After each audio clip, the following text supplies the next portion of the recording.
Legend, en collaboration avec Bardal, les produits de haute performance mécanique, et avec Trippy, la solution par excellence pour le chronométrage et le suivi par GPS. Bienvenue dans Voitures de légende et bonne année 2017 à tous les passionnés de rallye classique, d'épreuves historiques plus populaires que jamais, vous le savez. Et nous allons encore nous régaler tout au long de cette nouvelle saison avec les épreuves hivernales qui nous attendent déjà dans les semaines qui viennent. Mais auparavant, pour se mettre dans le bain, eh bien, on va se tourner vers un spécialiste, un organisateur de ces épreuves classiques. C'est Cyril Neveu, le multiple vainqueur du Dakar, après le Maroc, après Megève classique. Voici son rallye de l'entre-deux-mers, histoire de s'en mettre plein les yeux.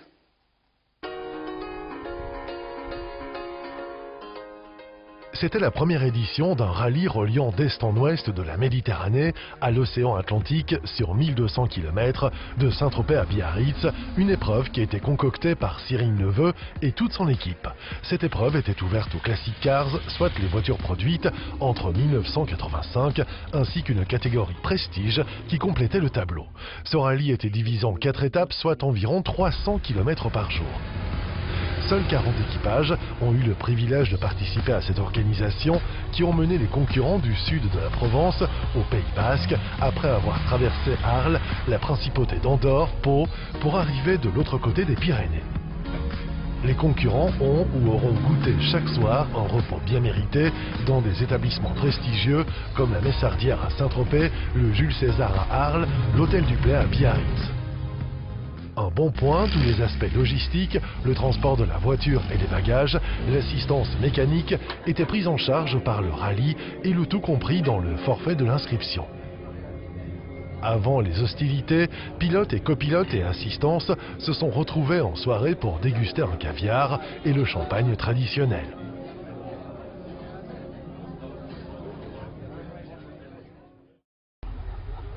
Le matin, et après avoir satisfait aux modalités du départ sur la place des Lys à Saint-Tropez, l'ensemble de la caravane a pris la direction en Arles. Le parcours pénétrait en Camargue et longeait au plus près la mer Méditerranée avant de rejoindre le massif andorran via les Corbières et le pays cathare. Le rallye commençait immédiatement par un monument du rallye du Var, Colombrières-Gonfaron, et ses 30 km de virages incessants. Cette route étroite fut une excellente mise en jambe pour les concurrents qui ont ensuite gagné le circuit du Var pour une épreuve où ils ont pu exprimer leur talent au volant de leur monture. À peine lancé, le rallye fait déjà la part belle à la compétition. Le circuit du Luc aura été le lieu d'une lutte d'experts, aussi bien en prestige qu'en classique. C'est d'ailleurs au volant que 4 équipages auront réussi l'exploit de se placer ex aequo sur la première marche du podium, totalisant chacun une régularité parfaite. Le rallye a ensuite continué sa route via le lac de Carcès, Manosque et Gargas pour rejoindre le déjeuner organisé au relais et château de la Coquillade, véritable fleuron de l'hôtellerie provençale, offrant un panorama à 360 degrés sur le massif du Luberon. Une fois la pause déjeuner appréciée, cap plein ouest pour profiter des abords de l'abbaye de Sénanque, des gorges de la Nesque, terre de lavande. Le village de Gordès, accroché à flanc de falaise, fut le clou du spectacle. La suite de la journée a mené les concurrents aux confins des Alpilles en passant au pied des Baux de Provence par la route des aqueducs romains, du moulin de Daudet puis de l'abbaye de Montmajour. Ensuite, les nombreux châteaux perchés marquaient l'après-midi avant de rejoindre la principauté d'Andorre. La montée vers le pas de la Case se faisait par la grande route pour découvrir au sommet du col d'Envalira le très célèbre circuit d'Andorre, incontournable du trophée Andros. Les participants logeaient au sublime hôtel Sport Hermitage et Spa, géant chalet au pied des pistes qui offrait une vue imprenable sur le massif en proposant un spa très innovant. Au départ de la cité romaine d'Arles, les concurrents ont traversé la Camargue avant de rejoindre Aigues, morte la médiévale, avec pour décor les rizières camarguaises et les étangs. Après les remparts d'Aigues mortes, la route s'est rétrécie. C'est à l'étang de Thau que le premier CP du jour a questionné les concurrents, quiz sur différents aspects avant de rallier les Corbières et le domaine de Château-Latour. Ce déjeuner surprise au cœur du vignoble fut le point d'orgue de cette journée de transition entre la Provence et les Pyrénées. L'après-midi, la route a laissé la place belle aux gorges et collines du pays cathare, annonçant l'entrée dans le massif pyrénéen. Les nombreux châteaux perchés ont marqué le parcours, avec notamment un CP organisé au pied du château d'Arques. Les équipages ont ensuite rejoint Ax-les-Thermes, lieu de départ de l'ascension vers la principauté d'Andorre. La montée vers le pas de Cazes par la Grande Route a permis de découvrir au sommet du col d'Envalira le très célèbre circuit d'Andorre, incontournable du trophée Andros. Le circuit de 850 mètres, à la fois sinueux et rapide, aura permis aux concurrents de s'exprimer librement au volant de leur auto pour la deuxième épreuve sur circuit que comptait ce rallye entre deux mers. Alors, c'est une question pour le copilote. Au kilomètre 12, après le déjeuner, vous êtes passé dans un village. Quel était son nom? Font-Joncous, Mont-Joncous ou Pont-Joncous? Fond. Mont-Joncous. Comme lors de la première épreuve, sur le circuit du Luc, la compétition a été très serrée entre les concurrents. La journée a dès lors touché à sa fin avec une petite dizaine de kilomètres menant à Sol 2 où les participants logeaient à l'hôtel Sport Hermitage et Spa, offrant une vue imprenable sur le massif et proposant un spa hors du commun pour se relaxer de cette deuxième journée. Départ à 9 h depuis Sol 2 pour cette étape reformatée qui propose une incursion en Espagne et une visite plus en profondeur du massif pyrénéen. En effet, il a fallu traverser la principauté d'Andorre pour rejoindre le Val d'Aran, entouré de ses pics à perte de vue, terrain de jeu idéal pour de belles et larges routes sinueuses. Après une centaine de kilomètres en terre espagnole, le rallye a fait escale à Viella, où son parador accueillait les équipages pour la halte déjeuner, l'occasion de contempler le panorama à 360 degrés offert par l'établissement.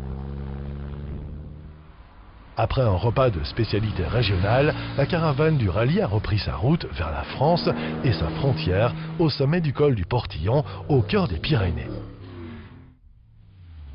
Les pilotes ont franchi quelques-uns des plus hauts lieux du cyclisme, tels que le col de Perresourde, le col d'Aspin et le col du Tourmalet, d'où le pic du Midi qui n'a pas manqué de narguer les voitures empruntant ses lacets.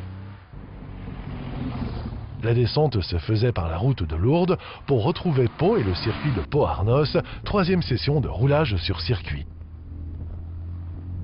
L'occasion pour les pilotes de se régaler au volant de leur véhicule sur l'un des plus beaux tracés de France, l'immersion fut totale. Au sortir de cette troisième épreuve, tout comme la veille sur le circuit d'Andorre, les Porsche classiques et Prestige sortaient largement vainqueurs des 3 km vallonnés, rapides et sinueux de la piste. 5 d'entre elles se plaçaient sur le podium. Retour à Pau, terme de cette troisième étape, où l'hôtel Parc Beaumont accueillait les participants le soir au cœur de cette ville et du circuit Pau-Ville, autre grand monument du sport automobile français. Les concurrents empruntaient d'ailleurs une partie de son parcours au départ de la quatrième étape avant de rentrer dans le Pays Basque pour rejoindre Biarritz. La quatrième et dernière étape de l'entre-deux-mers a mené les concurrents de Pau à Biarritz par une étape courte et plus rapide que celle des jours précédents. Courte certes, mais non moins intéressante, car elle aura mené la caravane du rallye vers le cœur du Pays Basque pour y profiter de ses plaisirs les plus secrets. Au programme de la matinée, un passage remarqué dans la forêt d'Irati, au plus près de la frontière espagnole, et un parcours vers le pas de Roland avec des paysages de plus en plus typiques au fil des kilomètres du Pays Basque. Sortir de table fut un défi pour parcourir la cinquantaine de kilomètres restants avant l'arrivée finale à Biarritz. La fin de ce rallye a bien amené les concurrents, comme promis, lors du départ de Saint-Tropez en front de mer à Biarritz pour célébrer l'arrivée à l'hôtel du Palais. L'occasion également d'admirer le magnifique panorama de la rue. Seul Cyril pouvait proposer pareil spectacle. Pour ne pas achever le plaisir trop vite, une ultime pause café au moulin de Bassilour, accompagnée des traditionnels quiz sur fond de gâteaux locaux. Côté course, les résultats classiques étaient sans appel dans les deux catégories. Porsche, la marque allemande, laissait tout de même une place à Lotus qui venait compléter le classement avec la deuxième place en prestige.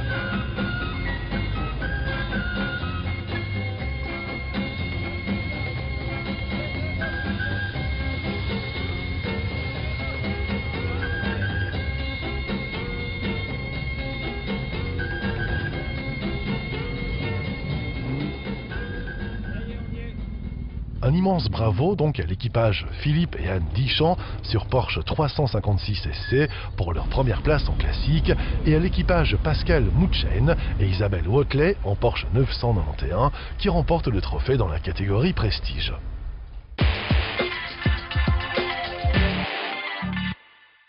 Aujourd'hui, les organisateurs disposent de moyens assez sophistiqués afin de réaliser le calcul des temps. Nous vous proposons une approche de deux systèmes bien différents qui, grâce à leur application, réalisent des opérations de chronométrage dans des événements ou rallyes bien différents. Un choix qui s'est porté sur un système espagnol par cellule et un autre de conception belge par GPS. Le premier, Blunic, étant pour les rallyes de proximité. Le second proposé, Trippi et son GPS, se tournent vers les grands rallyes ou raids. Voyons cela séparément avec leur concepteur. Le chronométrage Blunic, en réalité, c'est copié du système de chronométrage qu'on faisait à l'ancienne avec un commissaire, avec un chrono à la main, qui regardait un point et chronométrait les voitures. Mais ça, c'est de secondes. À part ça, après, pour avoir la transmission de données, on le fait avec un faisceau infrarouge et un transpondeur sur la voiture. C'est la même chose, c'est un chronométrage physique dans la route qui peut être exact au dixième de seconde. Chaque fois, c'est plus difficile de trouver des commissaires et encore plus de trouver des commissaires qui soient précis au chronométrage. Alors, avant, il y avait des discussions parce que quelquefois, peut-être, le commissaire n'était pas suffisamment attentif. Et il faisait une erreur. Maintenant, il n'y a pas d'erreur possible parce que c'est une machine. Les balises, on les place à droite de la route, bien cachées. Ou mal caché, parce que comme on va vite, on ne le voit pas. L'organisateur peut faire ce qu'il décide.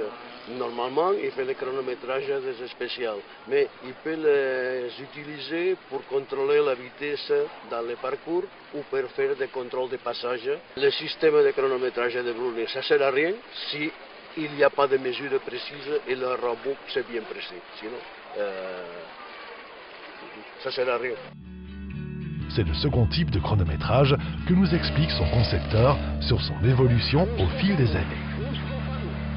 En termes de précision, il faut savoir que Trippi est basé à l'origine sur un système de navigation. Et c'est grâce à cette technologie que nous sommes capables d'obtenir une précision qui est de l'ordre de 3 dixièmes de seconde dans le moins bon cas, y compris les circuits où le concurrent va passer plusieurs fois sur les mêmes points de chronométrage. Nous pensons également qu'en termes d'objectivité et de neutralité, il est préférable que le système de chronométrage soit découplé du système de classement. Nous produisons des temps consultables par tout le monde. Nous utilisons le système de transmission classique GSM Data 3G. C'est évidemment un système qui ne possède pas une couverture infinie, et les rallyes de régularité qui se font souvent dans des coins reculés, dans les montagnes, vont souvent passer dans des zones où il n'y a pas de réseau.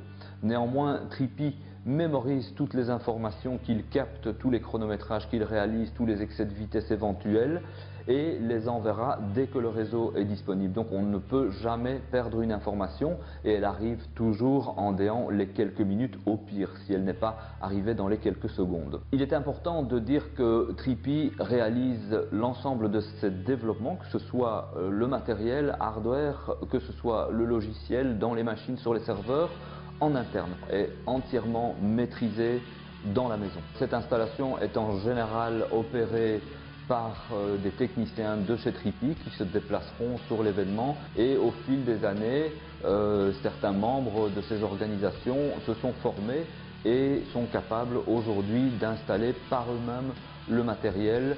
Nous avons chez Trippi un parc machine qui s'élève à 1000 équipements, un parc de machines couleurs d'environ 500 équipements, qui ne sont pas des machines connectées, plutôt utilisées sur les grands raids, et un deuxième parc machine de 450 machines environ, qui sont des machines connectées, et ce sont ces machines qui sont principalement utilisées dans les rallyes de régularité pour le chronométrage. Alors, nous travaillons pour le moment sur une nouvelle génération de machines dédicacées au chronométrage dans le monde classique et régularité. Cette nouvelle machine sera plus performante, sera plus petite, sera plus facile à déployer, pourra fonctionner dans certains cas sur ses batteries propres sans câblage d'alimentation et offrira beaucoup de nouveaux services. Le prix du service Trippi dans le monde du rallye est très variable, bien entendu, il dépend de beaucoup de facteurs.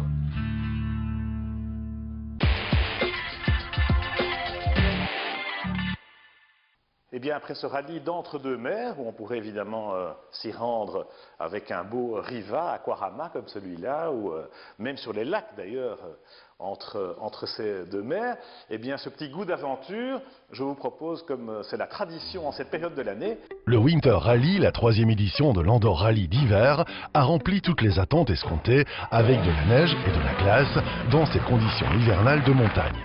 Outre ce climat, le rallye d'Andorre est toujours difficile par sa topographie et sa conduite de nuit. Cet événement a offert aux 44 participants un défi sans interruption tout au long des 9 heures de conduite.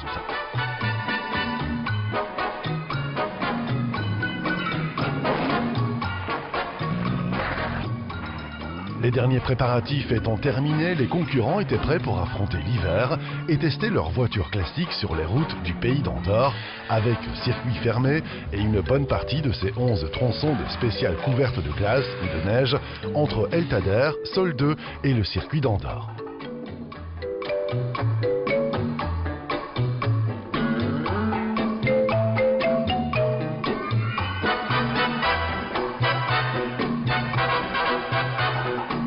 La présence de neige sur le col d'Ordino avec 2 passes dans les 2 sens et bien sûr le circuit d'Andorre ont développé très sensiblement la prise en main et le sens du pilotage sur neige et glace pour la plupart des pilotes engagés. Notons au passage que c'était sans souci pour la Lancia intégrale de Carlos Jiménez et Carlos Fortuny qui ont achevé ce rallye en remportant pour la seconde fois consécutive cette épreuve hivernale.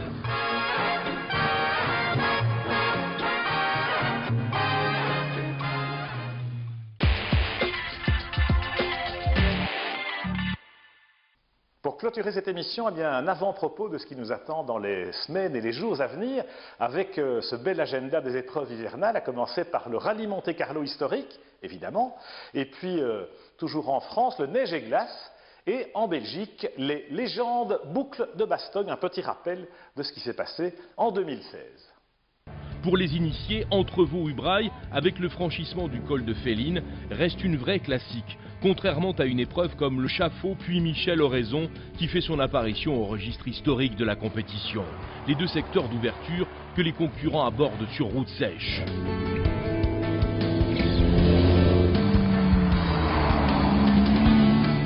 Un parcours où il n'est pas question de vitesse absolue, mais bien de vitesse moyenne. Le principe étant de se retrouver le plus près possible de la moyenne idéale pour éviter les pénalités. Petite route de montagne qui nécessite parfois de vrais talents de pilote.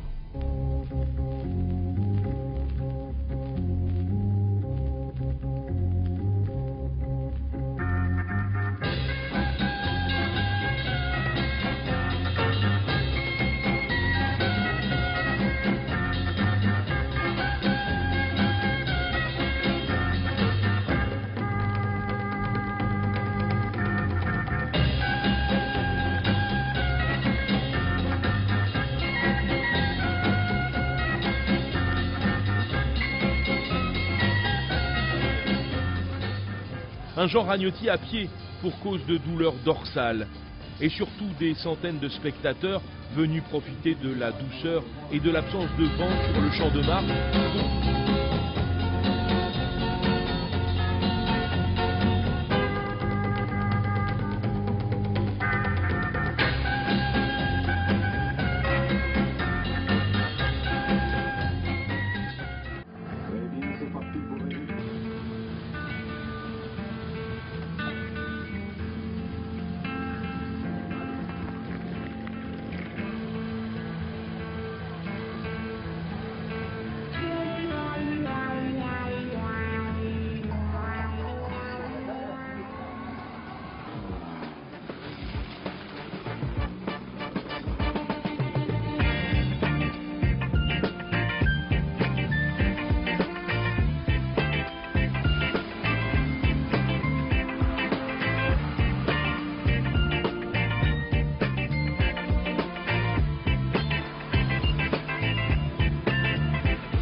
gonna keep us apart?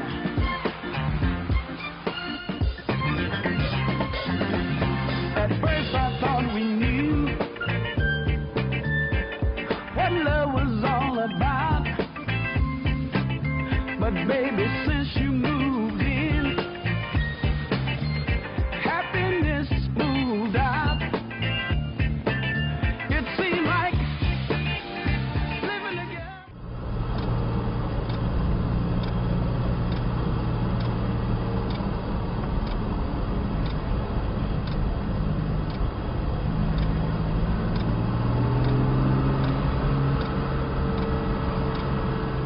Keeping us apart. We used to be just like honey and bees, but since we've known each other's face, it seems my love going to waste. We can't live together if they're gonna keep us apart. We can't live together. Yeah, yeah.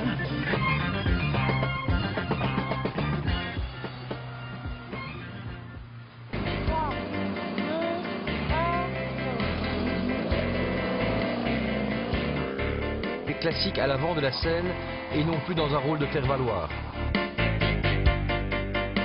Ici, le chronométrage et l'adage du copilote, son rôle ne s'arrête pas là. Il faut aussi avoir une bonne lecture du roadbook et être attentif à tout ce qui pourrait venir entraver la trajectoire du véhicule.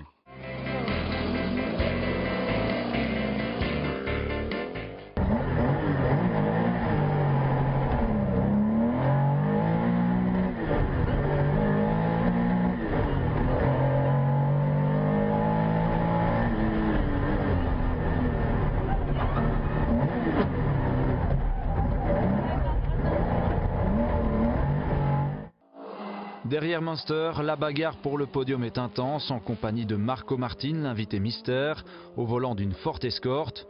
L'Estonien prend la deuxième place au final à Bastogne. Il devance un Jean-Pierre Van de Hover, une nouvelle fois bien dans le coup sur ses Legend boucles en Lancia Beta.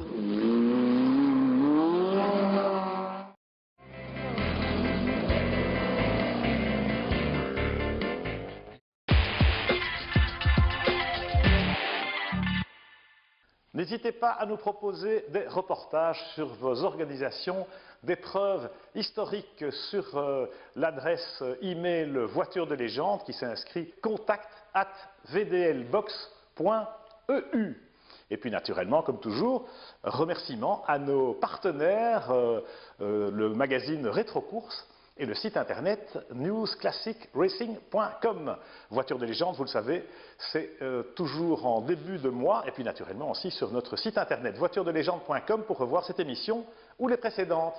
Bonne route et à très bientôt.